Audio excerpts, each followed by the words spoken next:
What What's up, up? What's though? up? What's up, man? We got TRO Gang in the house, man. Ben, What up, though? man, what's BB3. going on, man? What's going on? No, man. Shout out to Ends Media, man. What's good with you, bro? Just chilling, quarantining. Man. So right off the back, man, tell us a little bit about yourself, man. Who you is, man? Where you from? Oh, man. I'm BB3. You know what I'm saying? Benson Brown the third. This is number 4 right here. Oh, I'm from Detroit, Michigan, the East Side Charmers. I'm on the block right now. You know what I'm saying?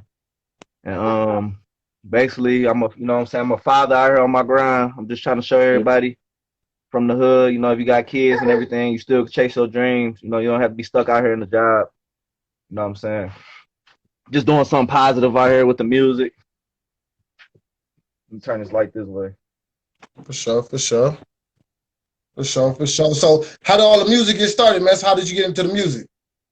Oh man, it started actually not too far from this house down the street. My cousins, they used to rap, make beats and all that. And I just it kind of, you know what I'm saying, rubbed off on me. You know, you kind of do with your crew, you know, what everybody do. So we all like, you know what I'm saying, started the TRO Boys, which is now called TRO Gang. Okay. So what do TRO mean? So what is TRO the mean meaning behind TRO? it mean the realest ones, and it's the middle letters in Detroit. So, you know, we the realest. Hey, little Ben, put your little butt down. My son be wild. For sure.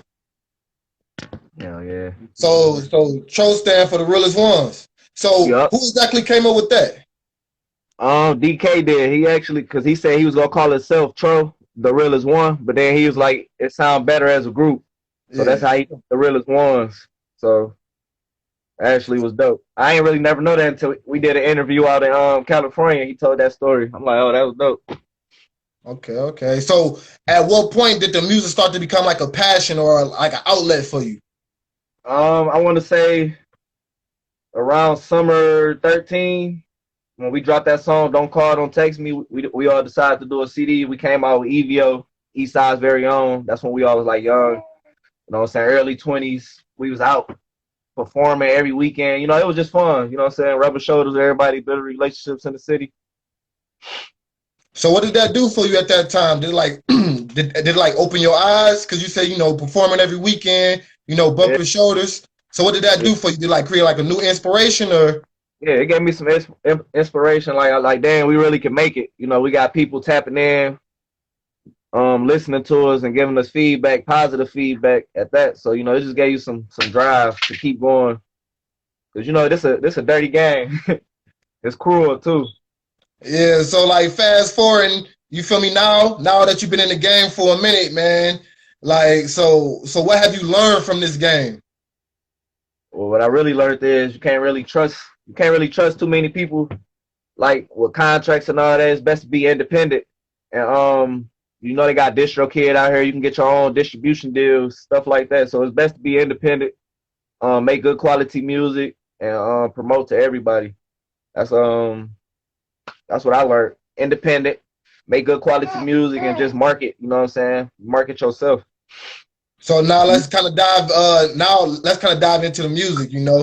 Um Like what is the like what does your music stand for? Like what is you saying in your music that like you feel Yeah. like you saying differently or that's like basically this is your message. Like this is what you Yeah. stand for. Right. To answer that, let me see. My message be because I call my genre soul rap, so I'm speaking from the soul. I feel like I represent the struggle. You know what I'm saying? Everybody in the hood. So I'm speaking for us. So everybody who you know you might relate to what I'm saying because I'm talking about my life. You know, different events. I watch what I say, of course, but it's real life events. And a lot of people Yeah. just relate to it. So, So thank man. I recently seen that you did a song that you recently did like a remix to Nipsey Hussle. Yeah. Was he like some type of like inspiration? Can you kind of touch on that a little Oh yeah. bit? Like what type of Like my impact did he have on your music? And Big Nip. just in general, like what made you kind of Yeah. want to do, the remix, the tribute. Right, the Big Nip, man, double up. I actually had did that song before he even passed. That was like last summer when the song, you know, that CD dropped in January. So I did that Yeah. song like over the summer. Nobody was really even hip to it, so I remixed it, you know. But Nip, he a big influence. He was part of that independent, that market. He was teaching, you know what I'm saying, how to get the money, take out the middleman. So all that type of stuff.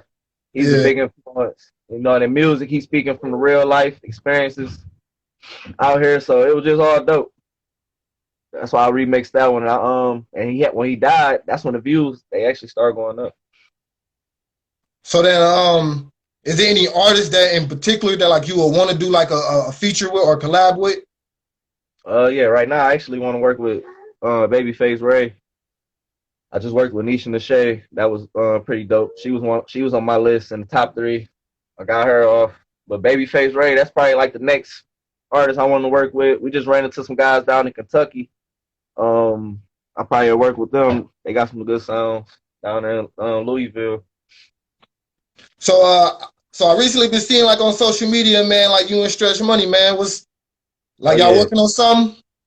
Yep, Stretch Money. That's big bro. We just released that song Who Real Fake. We did the video.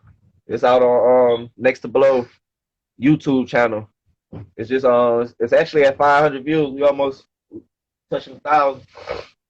So what has that been like? Him being like a big name in the city. You feel me? Especially like in the rap game. You feel me? Been holding down for a minute. So what's it been like? You feel me? Being able to collaborate. You feel me? And, jump on the track and make music with somebody that Right. been in the game in the D for a minute. This shit's crazy, man. When I hit him up, I knew he was gonna be kind of like hard to get, because he like good music. So all he told me is like if it ain't bad, if it ain't whack, you know what I'm saying? He was like, I'll hop on it. So Yeah. once he heard it, he liked it. So he go hard. He one of the best lyricists in the city. And I told him it's a Detroit beat, and he never really. It was right before he started using Detroit beats. So he told me like, man, I always want to use, you know what I'm saying, I want to rap on the Detroit beats, but such and such, we ain't gonna name drop. Everybody always used to tell him like, go a different way, go a different way. So when he finally rapped, you know what I'm saying, on that Detroit beat, we was in there, good vibes, everything. It was just so amazing, man, working with Stretch, a legend. And then Man, now, so I got a question for you. You start going into like studio session, studio experience. Like yep. so far, what's been like your best studio experience? Like when was it, and what song did you make? Okay, my best studio experience, man, it's got to be. I think it's 2, and they most recent because I always did my own engineering. So now I'm to the point where I'm gonna tap in with different studios and shit, so I can get a different quality. I want to see, what's up with these other guys. But my favorite one so far is working on the I'm in the movie Detroit Cable Connection, and we working on the soundtrack. So my best moment was with working with Nisha Nashay and Cheddar Boy Malik. We did a wedding song. It's like a celebration song like that. So, yeah. So kind of go more into detail, man. Like, so I see you out here collabing. You Yeah, feel me? right. Like collabing, like you said, man. And then you just said, I mean, you kind of threw that in there, kind of like it was nothing. You feel me? But you say you acting too? Yep, doing some acting. Yep. Hell yeah, Damn, man. So what was that like? Like, how did you get into the whole acting scene, like the whole acting world? Like, how did that start for you? Well, my mentor had introduced me to a guy named Terrence Walker like 3 years ago. And actually when I was, just got out of jail, got off the tether, and I was, what I'm saying, trying to get back out here. So that opportunity came upon. I reached out to a guy. He was shooting a film called The Teacher. And long story short, he ended up not doing it. He scrapped the movie. And he came up with this Detroit Cable Connection. I'm playing as a cable man. And he seen my grind, I'm out here with my kids, the music, I work, do whatever I got to do, keep my head above water. So he seen that, and he reached out to me like, man, you remind me of him at my age. So he wanted me to play him, So we've been making it happen. We filmed 6 months straight, and the movie is, it's done. It's just we doing edits right now. For sure, for sure. So like, like moving forward, do you see yourself, playing in more movies? You feel me? Or is it like you don't know, like you gotta see, like is you still on the fence about it?